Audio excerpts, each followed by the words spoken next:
नमस्कार साथियों, स्वागत है आप सभी का सिकवाल ऑनलाइन हब में। मैं कैलाश चौधरी, आप सभी मेरे साथ जुड़े हुए हो। अपन पढ़ रहे थे राजस्थान का इतिहास और राजस्थान के इतिहास में हमारा पाठ चल रहा था मेवाड़ के इतिहास के बारे में। आज अपन इसी श्रृंखला को आगे बढ़ाते हैं और पढ़ रहे थे टॉपिक मेवाड़ का इतिहास। और मेवाड़ के इतिहास को पढ़ते पढ़ते अपन आ चुके थे बेटा मोकल में। आज जो हम पढ़ने वाले हैं मोकल के बारे में। मोकल, मैं मोकल के शासनकाल की बात करूं तो इनका शासनकाल है 1421 से 1433। 1421 से 1433 तक शासनकाल रहता है। किनका शासनकाल? मोकल का शासनकाल। देखिएगा बेटा, मोकल का जो शासनकाल है वो शासनकाल कहां से कहां तक है? 1421 से 1433 तक। जैसे अपने लाखा की मृत्यु हुई और लाखा की मृत्यु के बाद अपने मोकल राजा बने थे और मोकल का शासनकाल माना जाता है 1421 से 1433। सबसे पहले तो अपन इनके माता पिता की बात कर लेते हैं। इनकी माता का नाम क्या है बेटा? तो इनकी माता का नाम है हंसाबाई। यानी इनका राशन कार्ड देख लेते हैं। इनके राशन कार्ड में इनकी माँ कौन है? हंसाबाई। इनके पापा यानी इनके पिता कौन है? तो इनके पिता का नाम है राणा लाखा। फिर देखिएगा बेटा, इनकी माँ का नाम हंसाबाई और इनके पापा का नाम राणा लाखा। फिर देखो इनकी पत्नी का नाम क्या है? बड़े सौभाग्य से इनको एक पत्नी मिली थी और उस पत्नी का नाम सौभाग्य से मिली थी। उसका नाम क्या था? सौभाग्यवती।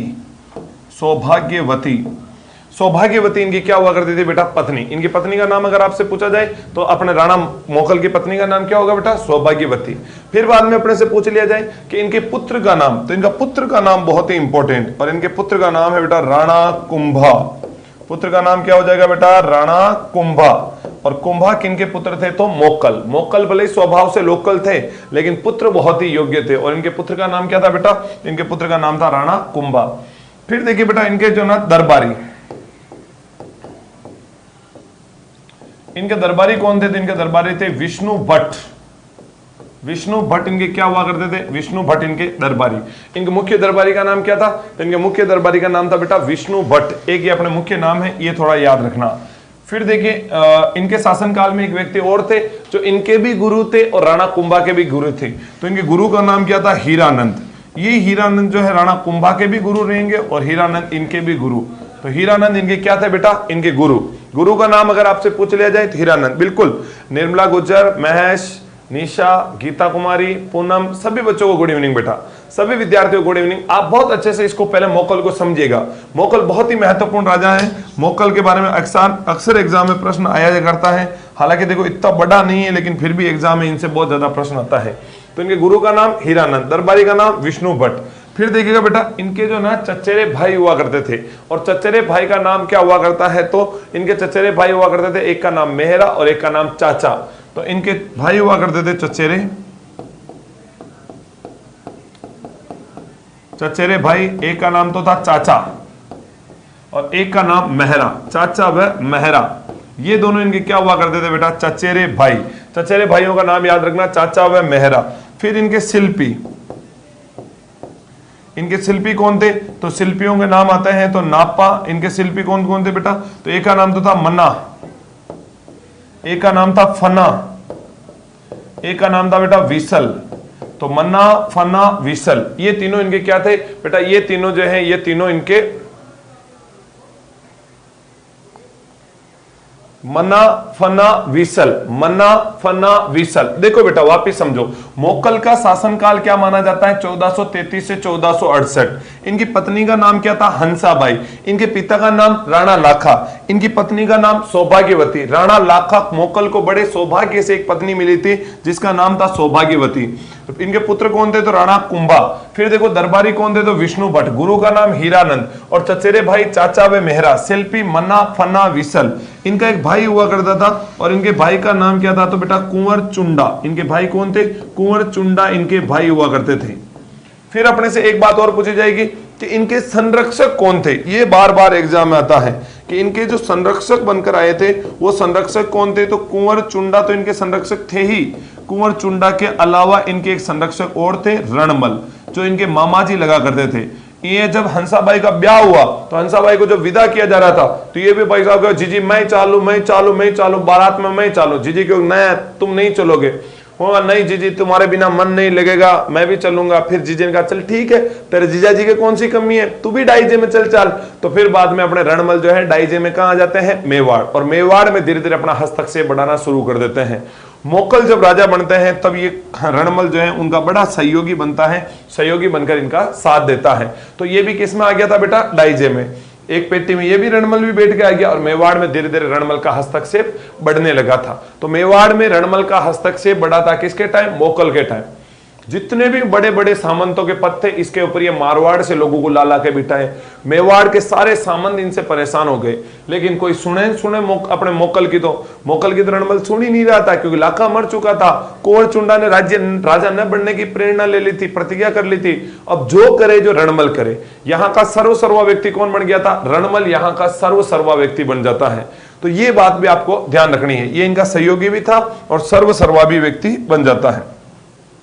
अब देखो बेटा राणा मोकल के युद्ध, एक तो नाम याद रखना अपने रामपुरा का युद्ध, और एक नाम याद रखना अपने जिंदवाड़ा का युद्ध। अपने दो युद्ध लड़ते हैं, एक तो रामपुरा का युद्ध और एक जिंदवाड़ा का युद्ध। रामपुरा का युद्ध बहुत ही महत्वपूर्ण, इनके दो युद्ध, एक तो याद रखना बेटा रामपुरा का युद्ध,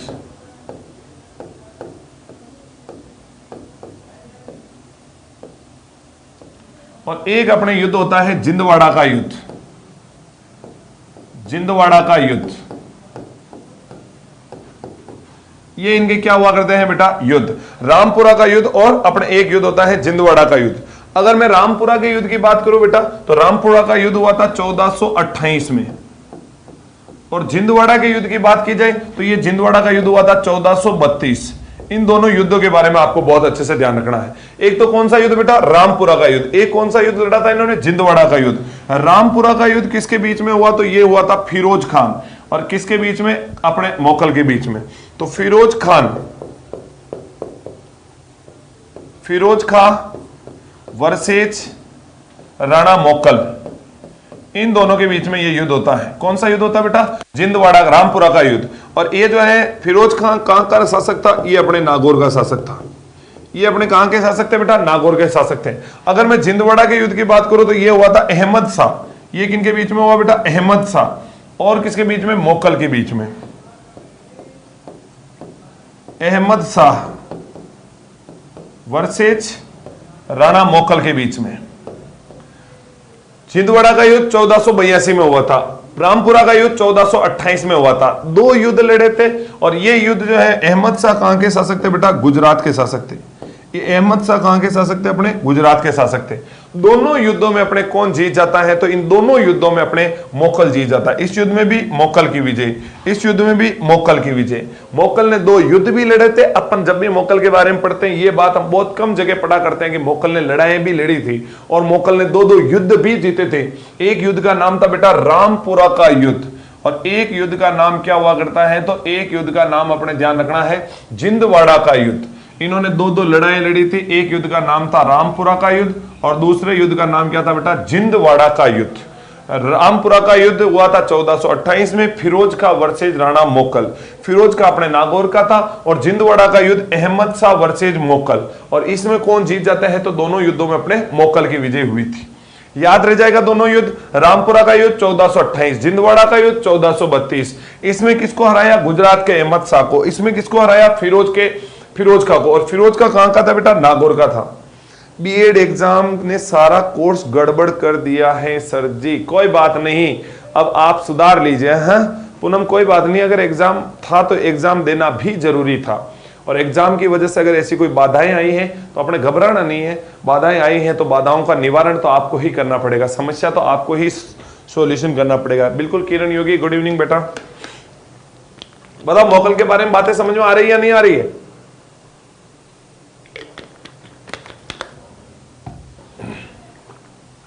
अब देखो ये बेटा, इनका शिल्पी थे तो शिल्पी कोई ना कोई काम तो करते ही होंगे। इन्होंने निर्माण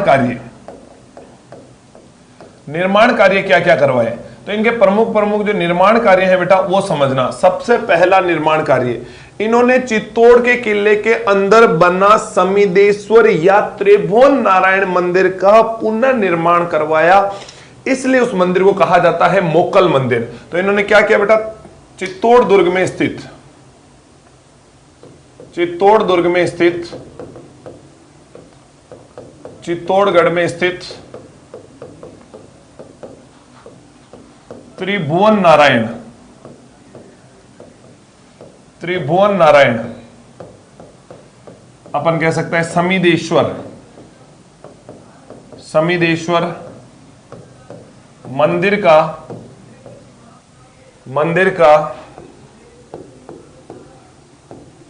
पुनः निर्माण करवाया, पुनः निर्माण करवाया। ये जो मंदिर है बेटा, इस मंदिर का इन्होंने पुनः निर्माण करवाया। ये जो मंदिर है, इस मंदिर का पुनः निर्माण करवाया, इसलिए इस मंदिर को मोक्कल मंदिर भी कहते हैं, मोक्कल मंदिर भी कहते हैं। इसी मंदिर को क्या कहते हैं बेटा? मोक्कल मंदिर भी कहते हैं। और इसको मोक्कल मंदिर क्यों कहते हैं? क्योंकि इस मंदिर में जो है त्रिभुवन नारायण या समिदेश्वर मंदिर का निर्माण किसके द्वारा कराया गया था? अपने राणा मोक्कल द्वारा कराया गया था। फिर इन्होंने दूसरा काम क्या किया? ये गए थे कैलाशपुरी उदयपुर, और कैलाशपुरी, और अपने कुंभा के बारे में क्या बातें याद रखनी है तो कुंभा के बारे में और देखेगा आप लोग।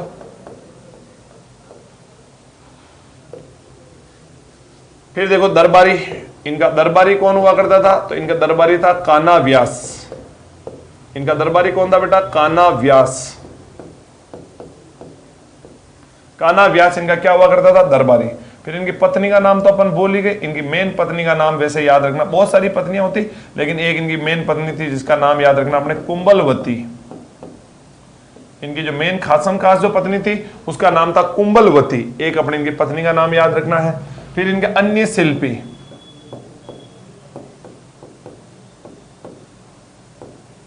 अन्य शिल्पी में अपने को 2-3 नाम, एक तो याद रखना है नापा, एक याद रखना बेटा पोमा, एक याद रखना अपने पुंजा, एक याद रखना बेटा देवा।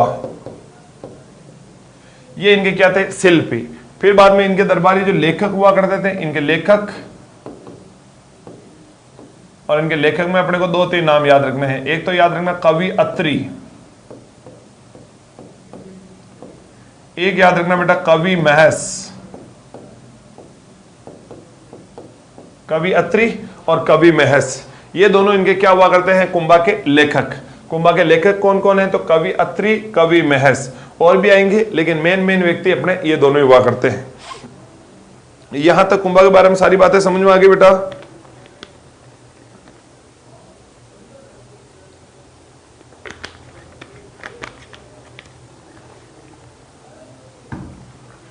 एक बार किसी एग्जाम में पूछा था कि इनके आराध्य देव, इनके आराध्य कौन है? तो इनके जो आराध्य हैं, इनके आराध्य के बारे में पूछ लिया गया था। अपने इनके आराध्य के बारे में महत्वपूर्ण है, याद रखना भगवान विष्णु। ये सबसे ज्यादा किनको मानते हैं? भगवान विष्णु। आप सोचोगे कि सर एक बात बताओ, आप हमें इनके आराध्य क्यों बता रहे हो? आराध्य तो किसी का नहीं बताए, मेवाड़ के राजा सभी के सभी जो है एकलिंग नाथ जी को मानते हैं, कैलाशपुरी उदयपुर। एकलिंग नाथ जी भगवान शिव को मानते हैं, लेकिन ये ऐसे राजा थे जिन्होंने भगवान शिव को तो माना लेकिन इन्होंने अपना आराध्य किनको बनाया? तो भगवान विष्णु को इन्होंने अपना आराध्य बनाया। ये सारी बातें हुई अपने इनके रेशन कार्ड की संबंधित, यानी कि बेसिक बातें। वापिस सुन लो कुंभा के बारे में। शासन कब से कब तक? 1433 से 1468। जन्म कब हुआ बेटा? 1417। माँ का नाम सौभाग्यवती, पिता का नाम मोक्कल, दादा का नाम राणा लाखा और दादी का नाम हंसाबाई। संरक्षक रणमल व कुंवर चूड़ा। इनके पुत्र उदा व रायमल, इनकी पुत्री रमाबाई वागेश्वरी, गुरु हीरानंद, शिल्पी मंडन। फिर पूछा जाएगा कुंभा के दरबारी, कान्हा व्यास, पत्नी कुंभलवती, अन्य शिल्पी नापा, पोमा, पुंजा, देवा। मेन शिल्पी मंडन, अन्य ये थे। मोक्कल और कुंभा दोनों के संरक्षक एक ही हैं। बिल्कुल आशा, दोनों के संरक्षक एक हैं। और क्यों हैं अभी आगे आने वाली बातें हैं। लेखक कवि अत्रि, कवि महस। इनका आराध्य देव कौन थे बेटा? भगवान विष्णु इनके आराध्य देव थे। फिर अपने से पूछा जाएगा कुंभा के उपनाम। कुंभा के उपनाम, इनके बहुत ही प्यारे प्यारे से उपनाम हुआ करते हैं। उपनामों में देखो बेटा, एक तो नाम मिलता है चाप गुरु, एक नाम मिलता है बेटा हाल गुरु, एक नाम मिलता है बेटा सेल गुरु, एक नाम मिलता है बेटा इनका हिंदू सुल्तान, हिंदू सुल्तान, एक नाम मिलता है राणो रासो, एक मिलता है बेटा अभिनव भट्टाचार्य।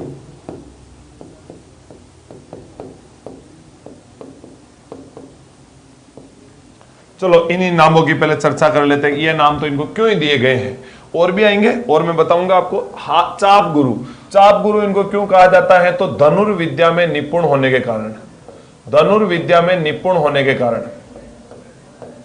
ये धनुर्विद्या में बेटा निपुण थे, निपुण होने के कारण जो है, धनुर्विद्या में निपुण होने के कारण इनको क्या नाम दिया गया, तो इनको धनुर्विद्या में निपुण होने के कारण इनको नाम दिया गया था बेटा कौन सा, चाप गुरु। हाल गुरु इनको नाम क्यों दिया गया था, तो ये जो है गिरि दुर्गों का सबसे ज्यादा निर्माण कराया था, और गिरि दुर्ग निर्माण के कारण, गिरि दुर्ग निर्माण के कारण इन्होंने सबसे ज्यादा गिरि दुर्ग बनाए, और गिरि दुर्गों के निर्माण के कारण इनको क्या नाम दिया गया,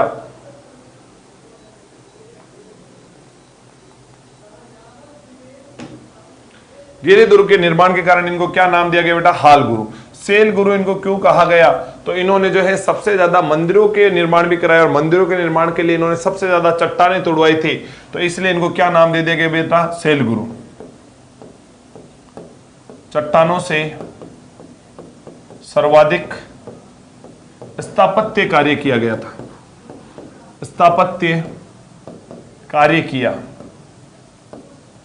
इसलिए इनको क्या नाम दिया गया, सेल गुरु। हिंदू सुल्तान क्यों दिया गया, तो उस समय के सबसे ताकतवर हिंदू राजा होने के समय, तात्कालीन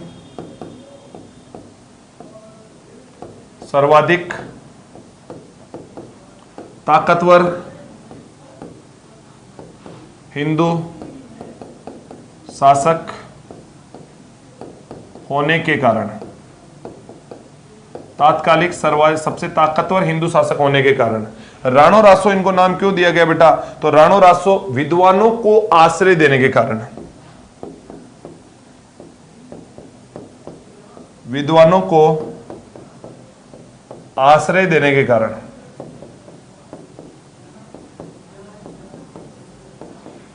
इन्होंने विद्वानों को सबसे ज्यादा आश्रय दिया, और विद्वानों को आश्रय देने के कारण इनको क्या नाम दिया गया, राणो रासो। अभिनव भट्टाचार्य नाम क्यों दिया गया, तो ये संगीत के बड़े शौकीन थे, संगीत में बड़ा निपुण थे, और संगीत कला के कारण गाते बहुत अच्छा थी, संगीत कला में निपुण होने के कारण। ये तो बेटा इनके कुछ कुछ महत्वपूर्ण उपनाम हुए। इसके अलावा भी इनको और नाम दिए गए थे। एक इनको नाम दिया गया था छाप गुरु, एक नाम क्या दिया गया बेटा इनको, छाप गुरु नाम भी दिया गया था। एक इनका नाम याद रखना, इंद्र के सम्मान कठोर, एक नाम दिया गया बेटा छाप गुरु। एक नाम दिया गया इनको अश्वपति, एक नाम दिया गया बेटा इनको गजपति,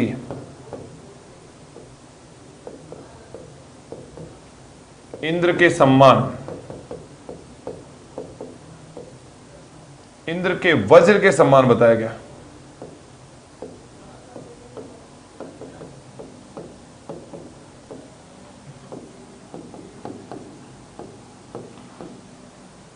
छाप गुरु, अश्वपति, गजपति। तो इनके उपनाम वापस देख लो, चाप गुरु, हाल गुरु, सेल गुरु, छाप गुरु।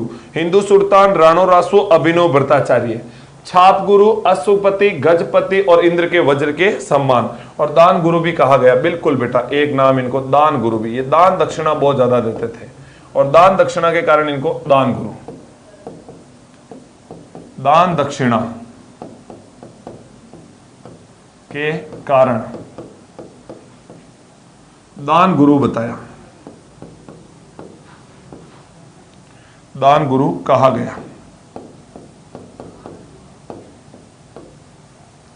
ये हुए बेटा अपने राणा कुंभा के उपनाम। ये तो अपने राणा कुंभा के क्या हो गए, सारे के सारे उपनाम। हाँ बिल्कुल बिल्कुल तन्वी, नमस्ते बेटा, नमस्ते।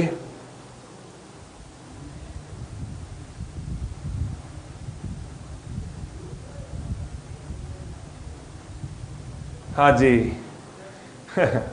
चलो बेटा देखो, राणा कुंभा के बारे में मैं आपको सारी बातें अब ऐसे मौखिक ही समझाता हूं, आप लोग सुनना बहुत अच्छे से, कान खुले रखना बेटा।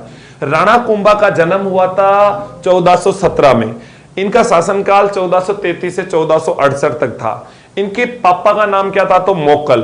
इनकी मां का नाम क्या था? तो सौभाग्यवती। इनके दादा का नाम क्या था बेटा? तो इनके दादा का नाम लाखा। इनकी दादी का नाम क्या था? तो इनकी दादी का नाम आप लोगों से पूछा जाए तो हंसाबाई। फिर इनके गुरु का नाम क्या था बेटा? हीरानंद। हीरानंद और किनके गुरु थे? मोकल के गुरु थे।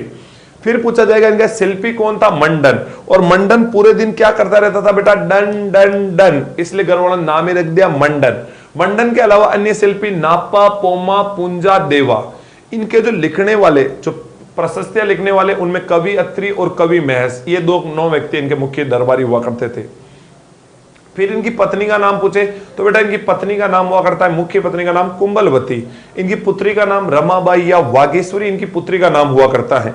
फिर अपन और इनके आगे बारे में पढ़े तो इनके समकालीन राजा, कि इनके समकालीन शासक कौन कौन थे, तो मैं पहले समझा देता हूं। इनके समकालीन गुजरात के तो राजा हुआ करते थे उस समय कुतुब शाह। गुजरात के तो राजा कौन थे बेटा? कुतुब शाह।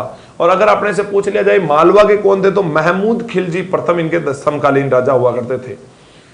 फिर देखो बेटा इनके जो है और इनके बारे में क्या नाम याद रखने, तो इनके उपनाम। उपनामों में अपने छाक गुरु, हाल गुरु, दान गुरु और सेल गुरु, ये सारे के सारे तो गुरु गुरु के नाम से याद रखने हैं। इसके अलावा अश्वपति, गजपति, अभिनव भट्टाचार्य, हिंदू सुल्तान और अभिनव भट्टाचार्य, राणो रासो और इंद्र के वज्र के समान इनको मजबूत बताया गया है। ये सारे 8-10 इनके उपनाम, प्रमुख प्रमुख उपनाम हुआ करते हैं, जो उपनाम इनके बारे में याद रखने हैं।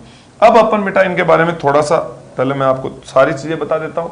आज अपन ने क्या क्या पढ़ा था, तो आज अपन ने पढ़ना शुरू किया था मेवाड़ के इतिहास, जिसमें मैंने मोकल की सारी बातें आपको पढ़ाई है कि मोकल की मां कौन थी, पापा कौन थे, पत्नी का नाम क्या था, पुत्र का नाम क्या था, इनके संरक्षक कौन थे, दरबारी कौन थे, गुरु कौन थे, चचेरे भाई कौन थे, शिल्पी कौन था और इनका भाई कौन था। फिर अपन ने देखा बेटा कि इन्होंने युद्ध कौन कौन से लड़े, रामपुरा का युद्ध, जिंदवाड़ा का युद्ध। रामपुरा का युद्ध किसके साथ हुआ, तो फिरोज का और मोकल के साथ। जिंदवाड़ा का युद्ध अहमद शाह और मोकल के बीच में इन्होंने जिंदवाड़ा की लड़ाई लड़ी थी। निर्माण कार्य चित्तौड़ में स्थित त्रिभुवन नारायण समिदेश्वर मंदिर का पुनर्निर्माण करवाया, इसलिए इसे मोकल मंदिर भी कहते हैं। कैलाशपुरी उदयपुर में एकलिंगनाथ जी के मंदिर के चारों तरफ इन्होंने परकोटा बनवाया और गढ़बोर चारभुजानाथ के मंदिर का इन्होंने राजसमंद में निर्माण कराया। इनके दरबारी हुआ करते हैं हीरानंद, जिन्होंने सुपार्श्व चरित्रम ग्रंथ की रचना की, जो मेवाड़ का दूसरा चित्रित ग्रंथ है। पहला चित्रित ग्रंथ कौन सा है,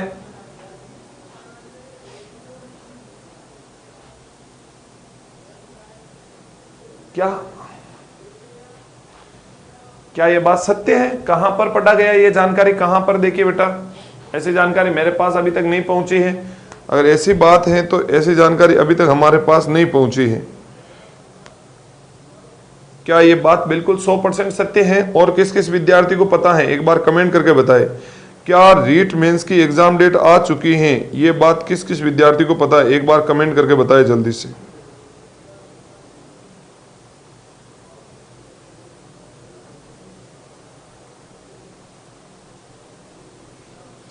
एक बार जल्दी से कमेंट करके बताए क्या ये बात सत्य है क्या।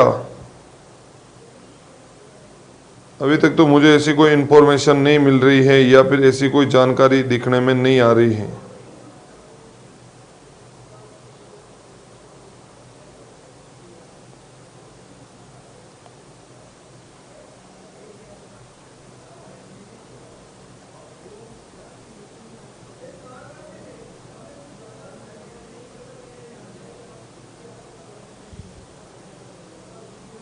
हाँ जी बिल्कुल बेटा, रीट की एग्जाम डेट, मेंस की एग्जाम डेट आ चुकी है, 5 जनवरी बता रहे हैं। नो सर, बिल्कुल 5 जनवरी रीट की एग्जाम डेट आ चुकी है।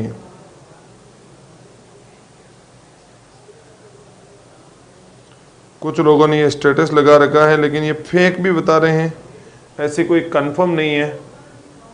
पीटीआई का एग्जाम तो है ही है। खैर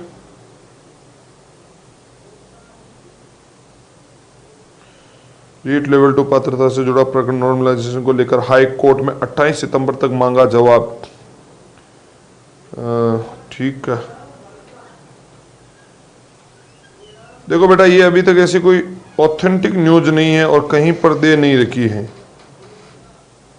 ऐसी कहीं पर भी ऑथेंटिक न्यूज नहीं दे रखी है। और ऑथेंटिक न्यूज होती तो मैं आपको बता देता। नहीं, ये 5 जनवरी वाली फेक लग रही है बेटा, मेरे पास भी आई है लेकिन ये न्यूज थोड़ी फेक लग रही है।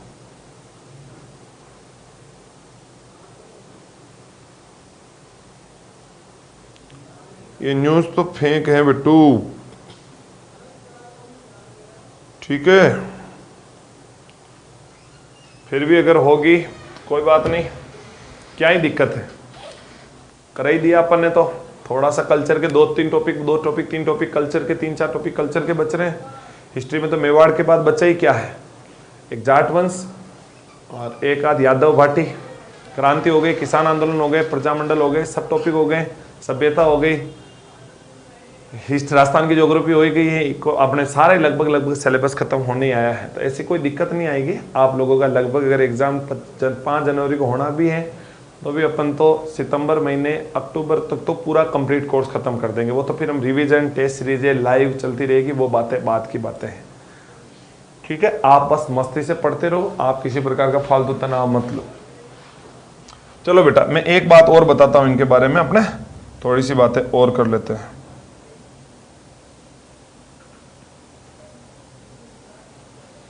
कि इनके समकालीन कौन कौन थे, इनके समकालीन शासक कौन कौन। टाइम क्या हो गया, ठीक है। देखो बेटा, इनके समकालीन शासक कौन कौन है, थोड़ी सी इनके समकालीन वाली बातें करते हैं। देखो बेटा, अपने कुंभा से रिलेटेड बहुत सी बार पूछ लिया जाता है कि कुंभा के समकालीन कौन कौन शासक कहां कहां पर थे। तो एक तो अपने कुंभा के समकालीन ये रहा है अपने कुंभा, और कुंभा कहां के शासक थे बेटा, मेवाड़ के शासक थे। और जब कुंभा मेवाड़ के शासक थे तब अपने जो है मारवाड़ के राजा के बारे में अगर पूछ लिया जाए तो उस समय मारवाड़ के जो राजा बनते हैं वो बनते हैं बेटा रणमल। और रणमल के अलावा बाद में कौन बनते हैं तो जोधा। रणमल और जोधा ये इनके समकालीन कहां के शासक थे, मारवाड़ के। अपने से पूछ लिया जाए नागौर के कौन थे, तो नागौर के शासक उस समय थे फिरोज खां। नागौर के इनके समकालीन शासक कौन थे बेटा, फिरोज खां इनके नागौर के समकालीन थे। गुजरात के शासक इनके समकालीन कौन थे, तो गुजरात के इनके समकालीन शासक हुआ करते थे बेटा कुतुब शाह। कुतुब शाह उस समय अपने गुजरात के इनके समकालीन शासक हुआ करते थे।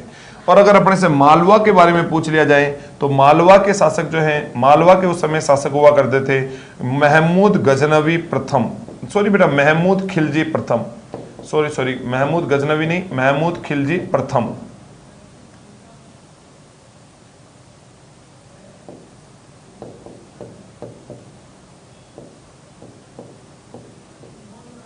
महमूद खिलजी प्रथम।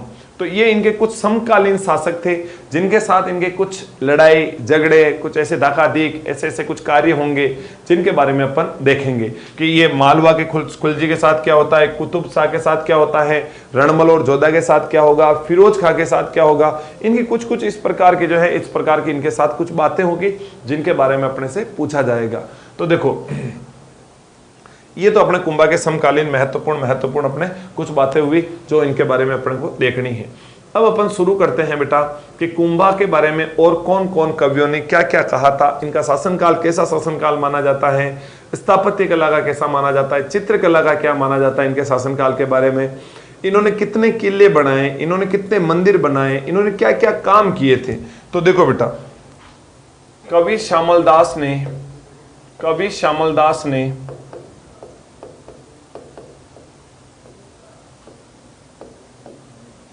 कुंभा के शासनकाल को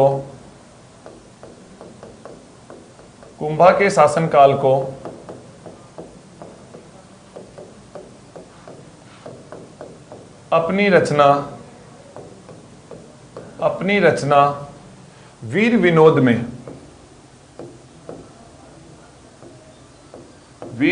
में स्वर्ण काल बताया।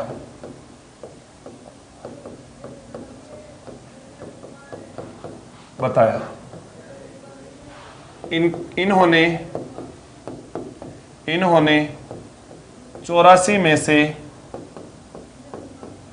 32 गिरी दुर्गों का निर्माण करवाया। गिरि दुर्गों का निर्माण करवाया। कितने में से बेटा? 84 में से 32 गिरि दुर्गों का निर्माण करवाया। राजस्थान में सर्वाधिक मंदिर व महल कुंभा ने बनवाए।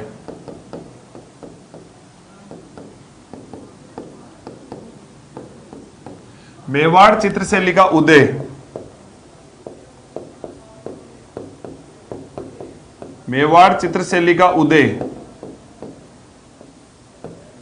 आज अपन इनकी लड़ाई नहीं देखेंगे, वो सारंगपुर की लड़ाई, ये जो सारी चीजें है ना, ये सारी चीजें अपन कल देखेंगे। फिरोज खान के बारे में थोड़ा सा बता दो। फिरोज खान के बारे में थोड़ा सा क्या बता दूं मैं? फिरोज खान के बारे में बहुत कुछ बताऊंगा निशा, कि फिरोज खान की मृत्यु के बाद क्या हुआ था, नागौर के साथ क्या संबंध था, कुतुब शाह के इन दोनों के बीच में विरोधाभास क्यों था, कुतुब शाह किसको राजा बनाना चाहता था, मुजाहिद को कौन बनाना चाहता था, फिरोज खान को कौन बनाना चाहता था, सारी बातें बताऊंगा मैं। लड़ाई वाली सारी बातें मैं अगला सेशन में बताऊंगा, क्योंकि मैं अभी छेड़ना नहीं चाहता हूं लड़ाई वाला। अभी मैं आपको ये भी बताऊंगा कि चाचा मेरा भाग कर कहां गए, सारंग वो मालवा गए थे, तो मालवा के माठू मालवा के शासक महमूद खिलजी से इनके बीच में लड़ाई हुई थी। इनके बीच में जो लड़ाई हुई, उस लड़ाई का नाम क्या था? सारंगपुर की लड़ाई। सारंगपुर की लड़ाई कब हुई, किस किस के बीच में हुई, कौन जीता, कुंभा ने उस विजय के उपलक्ष्य में क्या कराया, टोटल चीजें आएगी। बस आप देखते जाओ ना, क्योंकि मैं जो इस हिसाब से पढ़ा रहा हूं आपको चीजें उस हिसाब से समझ में आने वाली है। चित्रशैली का उदय माना जाता है। कुंभा स्वयं भी रचनाएं लिखता था। कुंभा स्वयं रचनाएं लिखता था।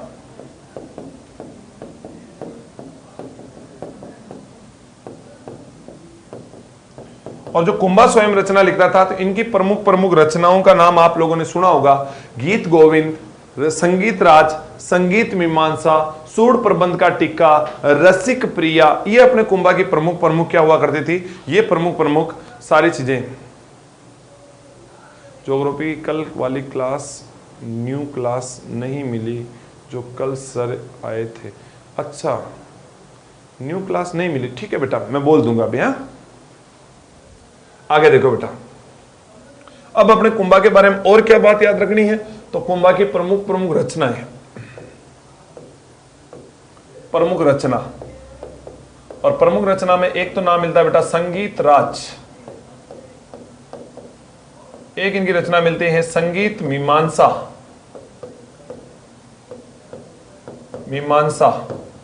एक इनकी रचना है रसिक प्रिया,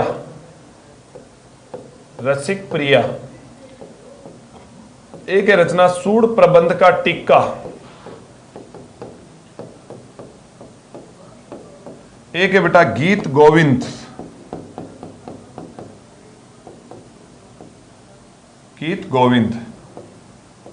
एक रचना आप लोगों ने सुनी होगी और उस रचना का नाम है एकलिंग महात्म्य।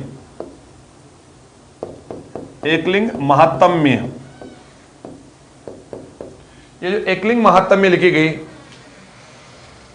रौनक पुरोहित सर, इनका स्क्रीनशॉट नहीं होगा, आपको तो डायरेक्ट लिखे लिखाए ई नोट्स मिलेंगे। ई नोट्स में आपको उतारो तो भी बहुत अच्छी बात है, नहीं उतारो तो भी कोई दिक्कत नहीं। जैसे ये क्लास अभी खत्म हुई और इस क्लास की तुरंत बाद इसकी पीडीएफ इस वीडियो के साथ आपको मिल जाएगी। आराम से पीडीएफ को बाद में देख सकते हो आप, वहीं पे पीडीएफ से भी नोट्स उतार सकते हो। पीडीएफ से नहीं उतारना चाहो तो आप जो है आपको बाद में ऐसे के ऐसे, जैसा आप कॉपी में लिखते हो ऐसे के ऐसे ई नोट्स मिल जाएंगे। ई नोट्स की आप प्रिंट आउट भी निकला सकते हो। एकलिंग महात्म्य ये किसने लिखा बेटा? कान्हा व्यास ने लिखी।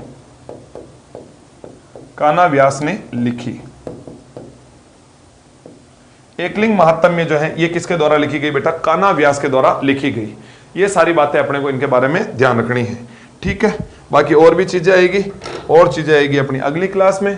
तब तक के लिए बहुत बहुत धन्यवाद। सभी विद्यार्थी पढ़ते रहें, मस्त रहें, स्वस्थ रहें और सुरक्षित रहें। किसी भी विद्यार्थी को और कोई जानकारी चाहिए तो और आप पूछ सकते हो। इसी के अलावा प्यारे विद्यार्थियों, जो अपनी अगली जो है 9 बजे वाली जो कल्चर की क्लास है वो क्लास आपकी होगी, तो आपको नोटिफिकेशन मिल जाएगा। और अगर मैं थोड़ा कोई आवश्यक कार्य है अगर नहीं हो पाए तो भी आपको जो है नोटिफिकेशन के माध्यम से जानकारी मिल जाएगी। बहुत बहुत धन्यवाद। जय हिंद, जय भारत।